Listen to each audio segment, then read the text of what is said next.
따라합니다. 은혜 받고 은혜 베푸는 사람.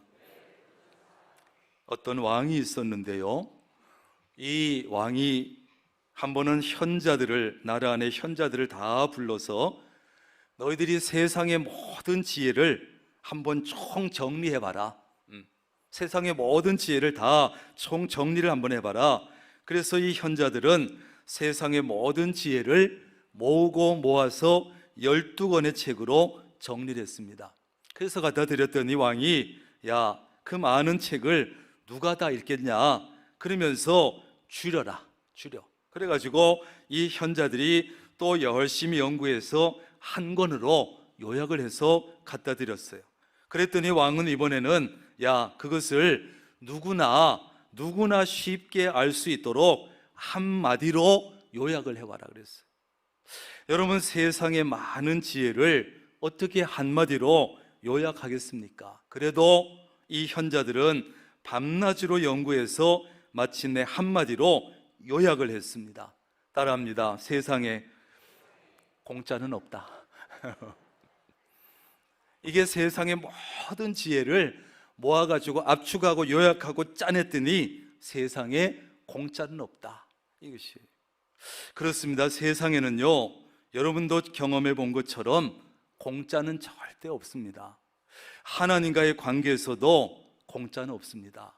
여러분이 하나님 앞에 우리가 한 만큼, 우리가 하나님 앞에 기도한 만큼, 우리가 믿음으로 산 만큼 열매가 있는 것이고, 인간관계에서도 마찬가지로 공짜는 없어요. 우리 기독교를 은혜의 종교라고 합니다. 은혜의 종교. 그런데 이 은혜라고 하는 말을 얼핏 들으면 공짠가? 이런 생각이 들어요. 공짠가? 그런데 이 은혜라고 하는 말은요, 공짜라고 하는 말이 절대 아닙니다. 우리는 이렇게 고백하잖아요. 나는 값없이 은혜로 구원받았습니다. 값없이 은혜로 구원받았다, 이렇게 말하는데, 그러나 여기서 값이 없다고 하는 말은 공짜가 아닙니다. 싸구려라는 말이 아닙니다. 오히려 구원은 너무나 값지고 너무나 귀한 것이어서 그 값을 도저히 매길 수가 없다는 뜻이에요. 다시 해야지. 구원은 너무나 값지고 너무나 귀해서 그 값을 매길 수가 없다는 뜻입니다. 아까 나왔어야죠. 정말이에요. 여러분, 구원의 은혜는요, 너무 커서 너무 귀해서 도저히 갚을 수 없다는 뜻이에요. 우리는 하나님의 은혜로 구원을 받을 때 거저 받았어요. 거저 받았어. 그런데 하나님 입장에서 보면 절대 거저가 아닙니다. 하나님은 독생자 예수 그리스도를 십자가에서 희생시키는 엄청난 값을 치르신 거예요. 우리는 거저받았지만 하나님 입장에서는 가장 하기 힘든 희생을 치르면서 저와 여러분을 구원해 주신 줄로 믿습니다. 그래서 기독교는 은혜라는 것을 강조하고, 그래서 우리는 모든 것이 은혜라고 찬양하고 모든 것이 은혜라고 고백하는 것이에요. 우리 그리스도인은 하나님의 은혜를 할 수만 있으면 많이 받아야 돼요. 많이 받아야 돼요. 할 수만 있으면 하나님의 은혜를 받을 줄도 알아야 되고, 받은 은혜를 갚을 줄도 알아야 되고, 하나님께 받은 그 은혜를 가지고, 그 감동을 가지고 다른 사람에게 은혜를 베풀 줄도 알아야 돼요. 하나님께 많은 은혜를 받아 누리고, 그리고 그 은혜 받으면서 받았던 감동을 가지고, 그 감동과 은혜 받은 것을 가지고 주변 사람들에게 은혜를 많이 베풀 수 있기를 바랍니다. 그것이 우리가 해야 될 일이에요. 나만 받고 입 싹 닦으면 그건 안 돼요. 그것을 통해서, 그런 모습을 통해서 우리는 그 사람의 믿음의 수준을 알 수 있는 것이고, 신앙 인격이 어떠한가를 알 수 있는 거예요. 다른 사람에게 은혜를 베푸는 것은 하나님께 은혜를 받았고 그 하나님의 은혜를 정말 아는 사람이라면 당연히 해야 될 일이에요. 그러므로 하나님께 받은 은혜를 정말 알고 고백하는 사람이라면 다른 사람들에게 은혜를 베풀면서 삽니다. 하나님께 받은 감동을 가지고 다른 사람을 감동시키면서 삽니다. 그게 그리스도인의 삶이에요. 하나님께 은혜를 받고도 은혜를 베풀지 않는 사람은 뭐라 그래요? 배은 망덕하다 그러죠. 그러므로 우리는 하나님께 받은 그 은혜를 주변 사람들에게 평생을 갚으면서 살아야 돼요. 갚으면서. 호주의 앨리스 스프링스라고 하는 캥거루 보호구역이 있는데요, 이곳에는 야생 캥거루를 보호하기 위해서 매일 많은 자원봉사자가 찾아와요. 그런데 새로운 자원봉사자가 찾아올 때마다 그 많은 캥거루 중에서 유독 한 마리 캥거루가 막 쫓아와가지고 뛰어오는 거예요. 그러면 그 장면을 처음 본 자원봉사자가 깜짝 놀래가지고 공격하는 줄 알고 당하고 놀라는데 옆에 사람들이 안심시켜줘요. 괜찮아요, 괜찮아요. 저 캥거루는 당신을 안아주기 위해서 오는 거예요. 안아주기 위해서. 이 캥거루의 이름이 뭐냐 하면 퀸 앱이라고 하는 캥거루인데, 이 캥거루는 매일 아침 찾아오는 자원봉사자들에게 막 뛰어가서 안아주는 거예요. 안아주는. 그 이유가 뭐냐 하면 과거에 자신의 목숨을 구해준 사람들이 자신에게 그렇게 했던 거예요. 부모에게 버림받고 덫에 걸려서 죽어가던 아기 캥거루 애비를 발견한 자원봉사자들이 애비를 보자마자 안아주고 치료해주고 안아주고 그랬던 거예요. 그날 이후로 이 애비라는 캥거루는 사람만 보면 쫓아가서 안아주는 거예요. 안아주는 거예요. 여러분, 자기가 받은 은혜를 이 캥거루는 동물이지만 그 방식으로 똑같이 사람들에게 갚고 있었던 거예요. 여러분, 동물도 받은 은혜를 기억하고 갚을 줄 아는데 은혜를 잊어버리고 갚을 줄 모르는 사람은 동물만도 못하다, 이렇게 할 수밖에 없지 않겠습니까? 성경 속의 인물 가운데 하나님의 은혜를 정말 많이 받은 사람, 그리고 그 받은 은혜를 정말 잘 갚은 사람, 그리고 받은 은혜를 가지고 잘 베푼 사람, 이걸 정말 잘했던 사람이 바로 다윗이라는 사람이에요. 오늘 본문 속의 다윗이에요. 오늘 말씀이 9장에 있는데 바로 앞에 있는 8장에 보면 이런 얘기가 나옵니다. 다윗이 블레셋과 모압을 비롯해서 여러 왕들과 전쟁을 하는데요, 전쟁할 때마다 승승장구하는 거예요. 그래가지고 전쟁에 이기니까 영토도 넓어지고 그 나라 백성을 종으로 삼을 수 있고, 그 다음에 은과 금과 물자를 가져올 수 있고, 그 나라마다 조공도 바치니까 받을 수 있고, 이런 장면이 나와요. 어떻게 이스라엘은, 다윗은 그렇게 될 수 있었을까? 비결이 도대체 무엇일까? 8장에 보면 그 비결이 한 구절로 나와요. 2번 반복해서 나오는데, 다윗이 어디로 가든지 여호와께서 이기게 하셨더라. 시작.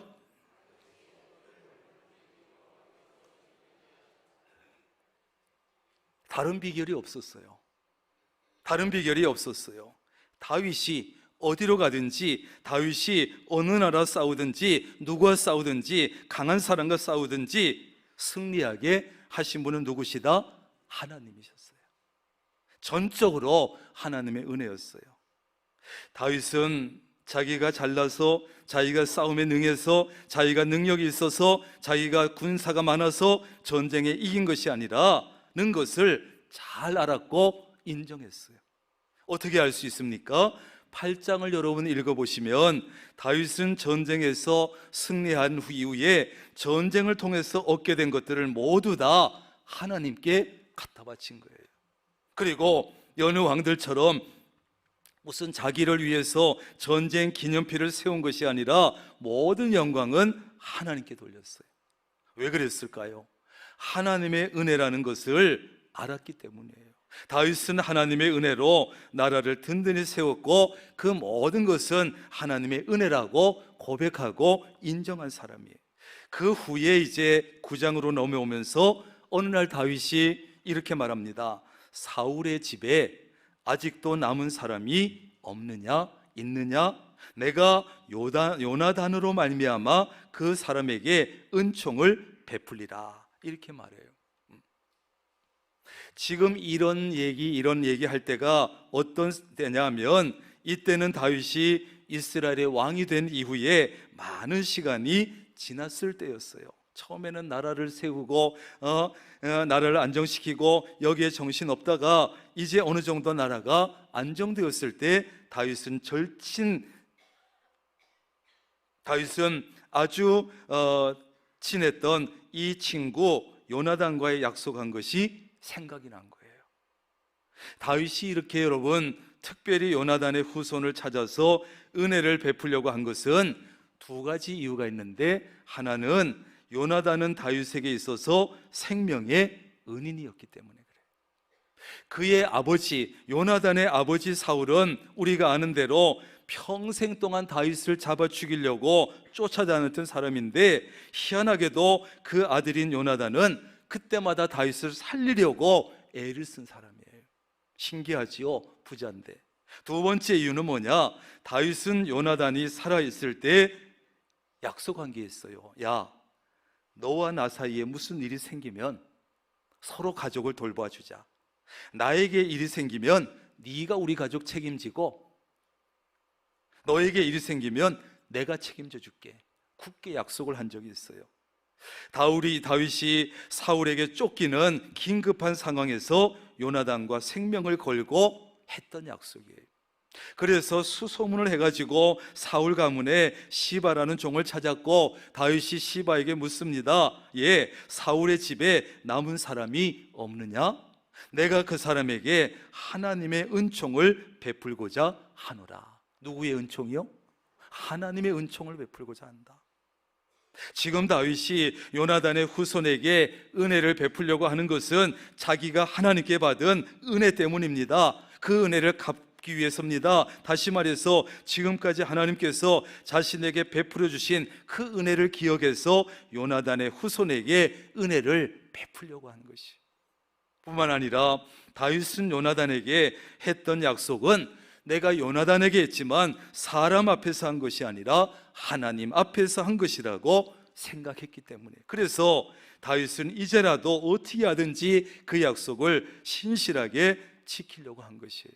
여러분, 우리 그리스도인도 다윗처럼 코람데오, 다시 말해서 하나님 앞에서 사는 자들인 줄로 믿습니다. 따라합니다. 코람데오, 하나님 앞에서. 예, 라틴어로 코람데오, 우리말로 하나님 앞에서 사는 거예요. 그러므로 우리는 언제 어디서 누구에게 무슨 말을 하든지 어떤 행동을 하든지 어떤 약속을 하든지 하나님 앞에서라는 이 분명한 의식을 가지고 여러분 할 수 있기를 바랍니다. 내가 하나님 앞에서 하는 거야. 그렇게 하면 우리는 언제나 좋은 말과 긍정적인 말과 믿음의 말을 할 수밖에 없어요. 왜? 하나님 앞이니까. 거짓말하지 아니하고 진실을 말할 수밖에 없습니다. 왜? 하나님 앞에서 말하니까. 하나님께서 기뻐하실 만한 그리스도인다운 행동을 할 수밖에 없습니다. 왜? 하나님 앞에서 하니까. 한 번 약속했으면 반드시 약속을 지킬 수밖에 없습니다. 왜? 하나님 앞에서 약속했으니까. 그래서 이 하나님 앞에서의 이 의식은 우리 그리스도인들에게 굉장히 중요한 것이에요. 사울 집의 종 시바는 다윗에게 요나단의 아들 하나가 남아 있기는 한데 다리 저는 자입니다, 이렇게 얘기를 했어요. 그런데 그의 말의 느낌은 요나단의 아들 하나가 있긴 있지만 왕이시여 별로 신경 안 써도 됩니다. 다리 저는 자고 별 볼 일 없고 그냥 관심 안 가져도 됩니다. 뭐 꼬라지 보니까 반역을 일으킬 놈도 못 되고 그냥 무관심해도 됩니다, 이런 느낌이 있어요. 바로 요나단의 외아들인 무비보셋입니다. 무비보셋. 그의 할아버지인 사울과 아버지인 요나단은 전쟁터에서 하루에 죽어버렸어요. 그 소식을 듣고 유모가 이 무비보셋을 안고 급히 도망치다가 떨어뜨리는 바람에 두 다리를 절게 돼버린 거예요. 그때가 5살이었는데 어느새 커가지고 결혼도 했고 미가라는 아들도 하나 있었습니다. 그러나 다윗이 이 무비보셋을 찾고 보니까 그 불구의 몸을 가지고 남의 집에 얹혀서 비참하게 살고 있었어요. 할아버지 사울 왕도 죽었지요. 아버지 왕자 요나단도 죽었지요. 이제 자기 운명이 어떻게 될지 모르지요. 숨어서 저기 황무지 같은 곳에 남의 집에 살고 있는 거예요. 이제 사울의 집은 완전히 망했고 다윗의 집은 든든히 섰습니다. 다윗은 무비보셋을 완전히 무시해도 신경 쓰지 않아도 됩니다. 그렇게 한다고 해서 아쉬울 것도 없고 위험도 없고 누가 뭐라 할 사람도 없습니다. 그러나 다윗은 어떻게 합니까? 이 무비보셋의 외모도 보지 않고 신분도 생각하지 않고 상황도 관계없이 그에게 최대한 은혜를 베풀었어요. 다윗 앞에 불려온 무비보셋은 얼마나 불안하고 두려웠겠습니까? 벌벌 떨었겠지요. 왜? 일반적으로 왕조가 바뀌고 새로운 왕이 세워지면 이전 왕조의 반역을 두려워해서 왕족들을 찾아서 씨를 말립니다. 다 죽이는 것이 그 당시 상식입니다. 아마 무비보셋도 혹시 다윗 왕이 나를 죽이는 것을 아니까 불안한 마음을 가지고 왔을 것 같아요. 그러나 다윗은 두려워 떠는 무비보셋을 따뜻하게 안심시켜 줍니다. 무서워하지 마라. 그동안 고생 많았지. 이제 걱정하지 마라. 내가 네 아버지 요나단 때문이라도 내게 은총을 베풀 거야. 다윗의 이 말을 듣는 순간 여러분, 무비보셋은 얼마나 안심이 되었겠어요. 살았구나. 그렇다면 다윗은 무비보셋에게 어떤 은혜를 베풀었습니까? 우선은 사울 가문의 종인 시바가 빼앗아갔던, 이제 힘 잃은 무비보셋이니까 재산을 빼앗아간 것 같아요. 그 빼앗아간 사울의 모든 밭을 무비보셋에게 다 돌려줬어요. 뿐만 아니라 시바와 그의 아들들과 종들이 35명인데 너희들 이제부터는 무비보셋을 위해서 일하고 무비보셋을 섬겨라. 그 다음에 무비보셋은 왕자 중에 한 사람처럼 항상 다윗의 상에서 음식을 함께 먹자. 여러분, 이게 밥 먹는 게 문제가 아니에요. 왕의 식탁에서 음식을 먹는다는 것은 왕자 대우를 해준 거예요. 그러니까 무비보셋이 잃어버렸던 재산, 그 다음에 종들, 그 다음에 신분까지 모두 다 회복시켜준 거예요. 마치 신약 성경에 나오는 탕자의 아버지처럼. 다윗은 여러분, 약속을 지키는 사람이었고 의리를 지키는 사람이었습니다. 상황에 따라서 약속을 지키지 않거나 의리를 지키지 않는 그런 치사한 사람이 아니었어요. 미국의 위스콘신주에 2명의 친구가 있었는데요, 이 두 친구가 어느 날 장난으로 약속을 했어요. 야, 우리 중에 누구든지 먼저 복권에 당첨이 되면 반씩 딱 나눠 가지자 약속을 했어요. 그러면서 28년이 지나서 이제는 어디 사는지도 서로 모르고 이제는 찾을 수도 없고 만나지도 않아요. 그런데 28년이 지나서 정말로 한 친구가 엄청난 금액의 복권에 당첨이 됐어요. 토마스 쿡인데 굳이 지키지 않아도 돼요. 약속을 어디 있는지도 모르고. 그런데 이 친구는 그 친구를 찾아가지고 당첨금 264억 원 중에 정확히 절반을 잘라줬어요. 여러분 같으면 어떻게 하겠어요? 저 같으면 조용히 사라질 것 같아요. 목해고 뭐고 조용히 가지고 사라지지 않을까. 정말 쉽지 않은 일이에요. 이 복권 당첨자는 사람들이 야, 어떻게 그럴 수 있느냐고 물었을 때 28년 전에 우리는 그러기로 약속했습니다. 그래서 나는 그 약속을 지켰을 뿐입니다. 내가 아니라 그 친구가 당첨됐어도 저와 똑같이 했을 겁니다. 토마스 쿡과 핀이라고 하는 두 친구의 실화고 뉴스에 나온 실화예요. 성경에 보면 여러분, 하나님은 한 번 약속하셨으면 틀림없이 지키는 분이에요. 그리고 한 번 택하신 사람은 버리지 아니하시고 끝까지 함께 해주시고 천국까지 인도하시는 의리의 하나님이에요. 우리가 진정한 그리스도인이라면, 정말 하나님의 자녀라면 하나님의 이러한 기가 막힌 인격을 닮아야 합니다.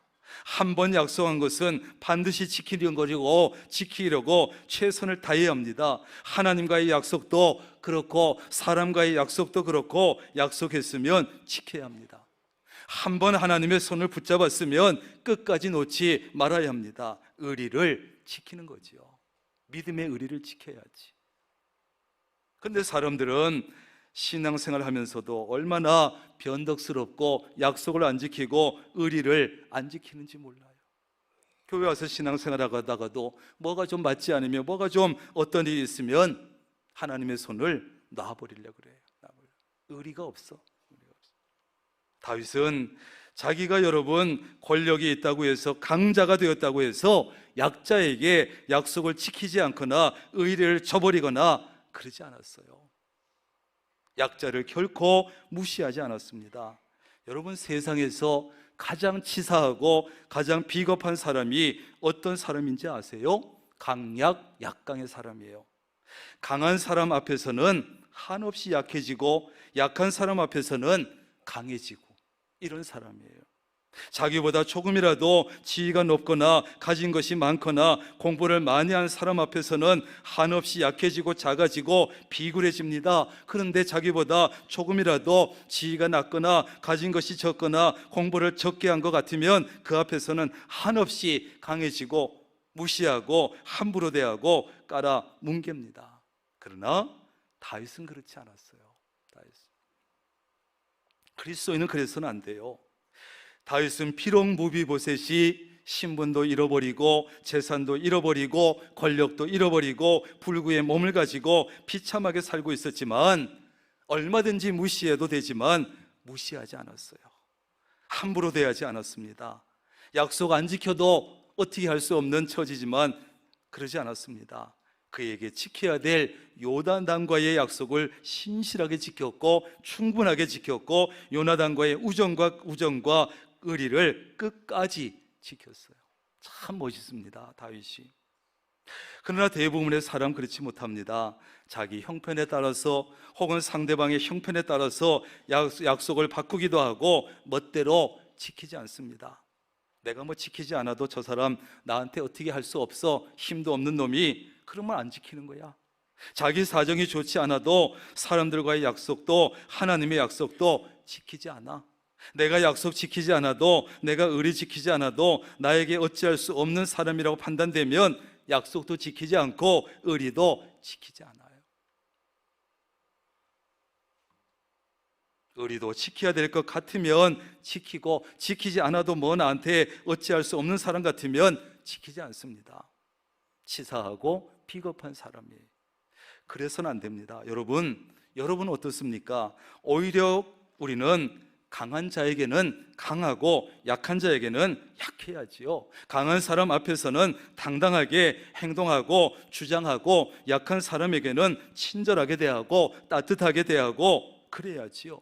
누구에게나 약속을 신실하게 지키고 끝까지 의리를 여러분 지켜나갈 수 있기를 바랍니다. 그런 그리스도인이 진정한 그리스도인이고 멋있는 그리스도인 아니에요. 오늘 다윗에게 큰 은혜를 입은 이 무비보셋에게는 아들이 있었지요. 미가라고 하는 아들 하나가 있었어요. 미가는 나중에 많은 자손을 가지게 되었고, 그 자손들은 이스라엘의 용사가 되고 지도적인 인물들이 되었다는 거예요. 미가는 망한 왕조의 왕족이었습니다. 그러니까 살아남기도 어려운 처지였습니다. 그러나 다윗은 그의 할아버지 요나단과 했던 그 약속을 지켰고, 의리를 지켰고, 넘치는 은혜를 베풀었습니다. 그랬더니 그의 후손을 통해서 나라에 크게 유익을 주는 용사가 생겨나고 지도적인 인물들을 얻게 된 것입니다. 다윗에게 받은 그 큰 은혜가 있으니 그들이 얼마나 나라에 충성했겠어요. 중조 할아버지 얘기 듣고, 할아버지 얘기 듣고, 아버지 얘기 듣고 다윗의 은혜를 알았으니 충성하지 않았겠어요? 다윗이 하나님께 받은 은혜를 사람들에게 베풀고, 하나님께 받은 감동으로 사람들을 감동시키고 그랬을 때 이런 놀라운 결과와 아름다운 열매를 얻게 된 것입니다. 오늘 이러한 다윗의 모습은 하나님의 사랑, 예수님의 은혜도 생각나게 해요. 우리는 탕자처럼 하나님을 멀리하고 하나님의 은혜와는 거리가 멀었던 사람들입니다. 두 발을 다 절었던 무비보셋처럼 영적인 불구였습니다. 죄인으로서 죽을 수밖에 없는 사람으로 어두운 곳에 숨어 살았습니다. 그러나 하나님은 우리를 외면하지 아니하시고 차별하지 아니하시고 은혜를 베푸셨어요. 너는 내 자녀다. 하나님은 우리를 어두운 곳에서 불러내시고 자녀로 삼아주시고 나와 함께 먹자, 하나님과 교제할 수 있는 특권을 주시고 하나님의 은혜를 풍성하게 누릴 수 있는 신분으로 다 회복시켜 주시고, 탕자의 아버지처럼 이제 우리는 미가의 후손들처럼 은혜 받은 사람답게 살아갈 수 있기를 바랍니다. 하나님께 받은 은혜 잊지 말아야 되고, 받은 은혜를 갚으려고 해야 되고, 하나님 나라를 든든히 세워가는 좋은 용사가 되고 좋은 일꾼이 되고, 그래서 우리에게 은혜 베푸신 하나님께 보람을 드리고 기쁨을 드리고 은혜를 갚고, 이런 그리스도인이 되어야 합니다. 우리는 지금까지 하나님께 많은 은혜를 받아왔어요. 하나님께서 베푸신 많은 은혜를 받고 우리는 감동도 했어요. 우리는 감동한 그 마음을 가지고 사람들에게 은혜를 많이 베풀어야 되고 사람들에게 감동을 주는 사람이 되어야 됩니다. 그러면 그 사람은 우리가 베푼 은혜에 감사할 것이고 감동하겠지요. 그리고 그 모습을 바라보신 하나님은 기뻐하시고 보람을 느끼고 감동하시겠지요. 그러면 하나님께서 가만히 계시겠습니까? 우리에게 더 많은 은혜를 주실 것이고 더 풍성한 복을 내려 주실 것이에요. 우리는 이런 선순환이 계속되게 하는 오늘 설교의 제목처럼 은혜 받고 은혜 베푸는 사람이 되어야 합니다. 따라합니다. 은혜 받고 은혜 베푸는 사람, 이런 선순환이 계속되게, 하나님께 은혜 받고 또 사람들에게 은혜 베풀고 그 모습이 이뻐서 또 하나님이 은혜 주시고, 얼마나 좋아요. 그래서 여러분이 사람들에게는 감동을 주고 하나님께는 감동을 드리는 정말 멋있는 그리스도인, 진정한 그리스도인 되시기를 주님의 이름으로 축원합니다.